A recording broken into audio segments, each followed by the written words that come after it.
Hello. In my personal experience, one of, if not the most frequent objection to socialism that I've heard is, socialism has killed 100 million people in the last century, when bringing up anything from universal healthcare to economic planning.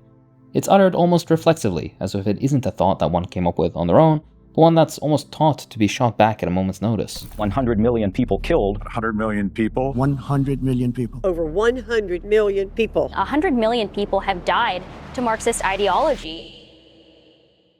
It invites this tit-for-tat numbers game. Why do people play this numbers game? It's dehumanizing, and it doesn't hold very well as an argument on its own. Stripped of its nuance, it's just a number, usually regurgitated as an attempt to stop a conversation before it even begins. Let's see where this originated first. The Black Book of Communism is the source. This book was assembled by a group of biased and highly motivated historians who aim to take stock of the victims of communism around the world, which they say comes to 100 million deaths. This 100 million figure is presented as a definitive total, but it's deeply contested, even amongst the book's own contributors, in part because the main author, Stéphane Courtois, was completely obsessed with getting to that 100 million number. He even went so far as to just straight up fabricate numbers, in fact. According to his own collaborators on the book, he arbitrarily made up the figures of 20 million dead in the USSR and a million dead in Vietnam, figures his collaborators didn't and wouldn't corroborate. In fact, two co-authors, Jean-Louis Margolin and Nicholas Wirth, strongly objected to the book's approach. They criticized the decision to treat acts of communist governments as an intrinsic feature of communism itself, or socialism for that matter, arguing that this stripped all the nuance out of these various events.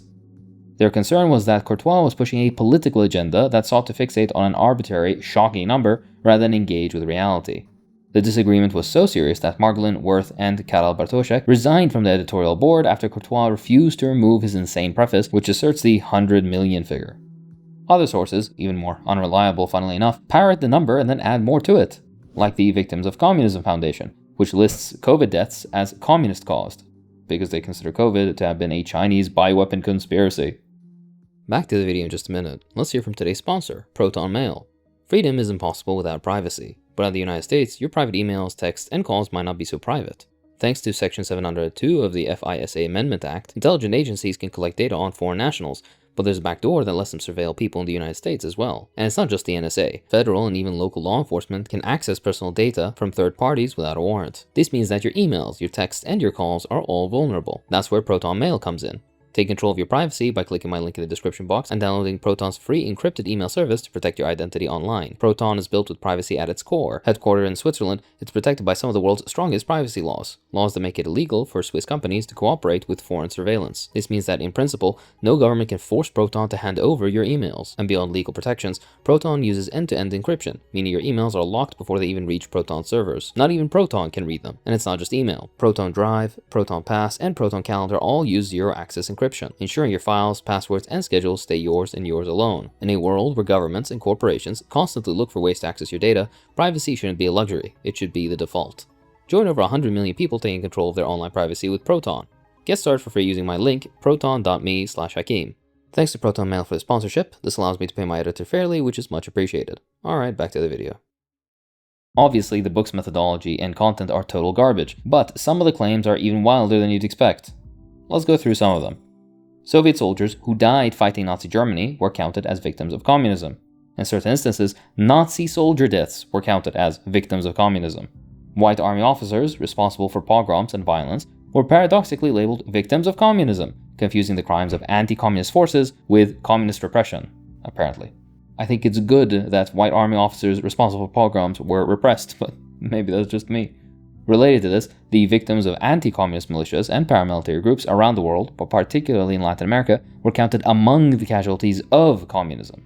So if you died fighting for a communist government, you're a victim of communism. If you died fighting against a communist government, you're a victim of communism. No matter which way or how you die, if you're somewhat in the vicinity of a communist government, you are a victim of that government. The book includes people who weren't born as deaths because, well, the deaths number wasn't high enough. Basically, fertility rates were down in, for example, wartime or a famine. A woman who would have had 4 kids now only had 2 because, again, having more kids in a famine or during wartime is a bad idea. Those 2 kids that could have been born but never existed, Courtois considers them to be victims of communism. I hope you see how ridiculous this is. Women in the US and all around the world are choosing not to have children because it's too expensive in the current socioeconomic climate. According to the logic of the Black Book of Communism, all of these unconceived children are in fact deaths of capitalism. I recall someone following the methodology of this with US fertility trends just for the meme, and got something like 4 or 5 million excess deaths over just a couple of years. This is the level of scholarship we're dealing with here. It'd be hilarious if it wouldn't be taken seriously. And the stupidest thing he claimed, besides the 100 million number, is his description of Russia as a place where, and this is a direct quote, despite Tolstoy and Dostoevsky, civilization had never taken deep root. I think it's clear that this is a political propaganda piece and not a serious scholarship. I don't want to beat the point much further, but the book is mostly ideological nonsense just like this. This doesn't mean crimes didn't happen or people weren't unjustly killed, it's just that the methodology is highly flawed. How about we do the same for capitalism? Just for the fun of it. First of all, we need to define our terms. What exactly makes the system we currently live under capitalism? Well, it's simple. Unlike the propagandic sophistry of some economists, capitalism can be clearly defined by the existence of 1. Markets, 2. The private ownership of the means of production, and 3. Wage labor. This is the scientific definition of these concepts, not the colloquial terms. Capitalism is a global system, and as a result, these factors exist, with few exceptions, globally. How does capitalism function? Primarily on one single concept, the profit motive. For a capitalist to be successful, he has to beat out his competition by the most ruthless methods in order to secure as high profit as possible to further develop their business. What this means, in essence, is that if it doesn't make you money, it isn't worth doing. Providing safe drinking water, vaccinations, housing, why bother? There's a reason that these endeavors are overwhelmingly a government-programmed thing in the vast majority of the world. Privatizing water sources, kicking poor people out of cheap housing to build luxury condos, defunding healthcare, that's profitable. That is a job for the market.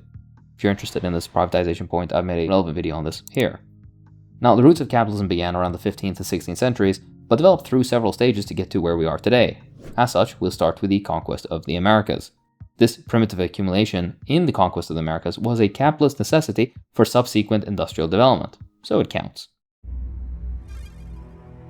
In 1491, the indigenous population of the Americas was estimated to have been between 90 and 112 million people.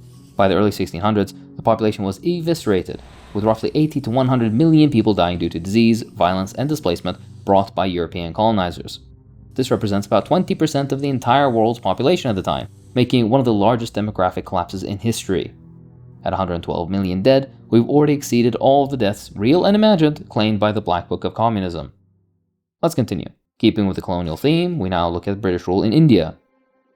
In 1881 and 1920, so not even the entire period that India was influenced by the British, policies enacted by the British caused an estimated 165 million excess deaths due to famine, disease, and economic exploitation. This is even more than the genocide of the native people of the Americas. Next up is King Leopold II's genocide in the so-called Congo Free State. Under his regime, an estimated 10 million people perished, a figure confirmed decades later by the first reliable census of 1924. However, that's not the only estimate. British journalist E.D. Morel estimated that the number of killed was double that, numbering it at 20 million. Taking this figure at the same level of face value as the Black Book of Communism, we've now landed at nearly 300 million people. The Atlantic slave trade further illustrates capitalism's human toll. While 12 to 15 million Africans survived the Middle Passage, it is estimated that between 36 and 60 million people died during capture, transport, and initial enslavement, 3 to 4 times the number who survived. This death toll reflects the brutal mechanisms of capitalism's foundation on stolen lives and forced labor. The First World War, the first fully mechanized capitalist war fought over capital limitations in the growth of domestic markets, resulted in over 26 million deaths between 1914 and 1918. And that's a conservative estimate. Don't agree? Well, read Lenin's Imperialism, the Highest Stage of Capitalism for the details.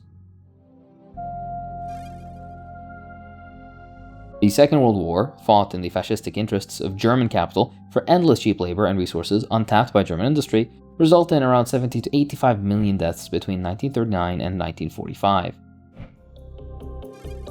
The Korean War, which followed, fought in order to prevent the rightful socialist forces that defeated the Japanese from gaining power on the Korean peninsula, claimed around 2.3 million lives between 1950 and 1953. During this war, the brutal suppression of the Jeju Island Rebellion in South Korea led to the massacre of approximately 30,000 civilians, a largely forgotten atrocity overshadowed by the broader conflict. Then there's Vietnam, an illegal war that was then further illegally spread to Laos and Cambodia because of the United States' containing communism policy, which aimed at preventing, like in Korea, the socialist and nationalist forces that gained independence for Vietnam from rightfully ruling their country. resulting in 3.9 million dead, including at least 100,000 post-war deaths attributable to the remnants of the war. In more recent decades, capitalist powers have wielded economic sanctions as weapons of mass death. US imposed sanctions on Iraq during the 1990s caused the deaths of roughly 500,000 children due to starvation and disease alone. Despite public outcry, US Secretary of State and forever demon, Madeleine Albright, dismissed these deaths as worth it. 500,000 children have died. And that's more children than died in Hiroshima. I think this is a very hard choice, but we think the price is worth it. In total, sanctions-related deaths in Iraq reached approximately 1.5 million, with the 2003 invasion adding an estimated 500,000 excess deaths at the minimum by 2011. So 2 million added there. From here, if I wanted to, I could easily go find another 24 million victims just to bump it up to 500 million people, but I won't and I didn't. I want to be clear, this is a selection of all that I could have included. I left out so much and we're already at 500 million, with legitimately defensible examples with no arbitrary increases, potential people, nor a number being driven at. Capitalism violence goes beyond war and extends to disrupting everyday economic realities. As I've covered on my channel many times before, I've talked a lot about structural adjustment programs imposed by the International Monetary Fund and World Bank force austerity measures on poor countries. But do you know these impositions affect 85% of the world's population? Refer to the relevant videos here. Globally, 1 in 4 people lack access to safe drinking water, which is responsible for more than 1 million deaths annually from waterborne diseases, deaths we didn't include earlier. Tuberculosis killed 7 million people between 2016 and 2021, despite the UN's commitment to eradicate it. Malaria took 400,000 lives in 2018 alone, overwhelmingly in poor countries which lack access to mosquito nets and anti-malarial drugs.